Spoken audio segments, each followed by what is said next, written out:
Hello friends, நாளைக்கு +2 மாணவர்களுக்கெல்லாம் result வருது இல்லையா? கவர்மெண்ட்டு சொல்லிட்டாங்க.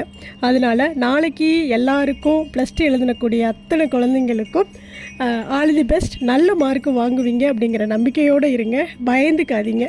ஒரு சகோதரி சொல்லியிருந்தாங்க, அக்கா என் பசங்க +2 எழுதியிருக்காங்க, அவங்க நல்ல மார்க்கு வாங்கணும் அப்படின்னு வேண்டிக்கோங்கக்கா அப்படின்னு சொல்லியிருந்தீங்க.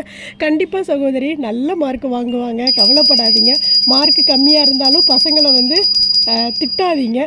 அவங்களுக்கு எது முக்கியமோ அதை சொல்லி புரிய வைங்க. நம்ம மார்க்கை விட பார்த்திங்க அப்படின்னா இந்த சமுதாயத்தில் நடக்கக்கூடிய ஒவ்வொரு காட்சிகளையும் நம்ம பார்க்கும்போது இந்த சமுதாயம் தான் நம்ம வாழ்க்கையை நம்மளுக்கு கற்றுக் கொடுக்கும். அதனால் மார்க்கும் முக்கியம்தான். அதே போல் பார்த்திங்க அப்படின்னா இந்த சமுதாயம் சொல்லி கொடுக்குற ஒவ்வொரு நிகழ்ச்சிகளும் நம்மளுக்கு முக்கியம்தான். அதனால் கவலைப்படாதீங்க, எல்லா பசங்களும் நல்ல மார்க்கை எடுப்பாங்க. என்கரேஜ் பண்ணுங்கள், அவங்கள வாழ்த்துங்க, பாராட்டுங்க.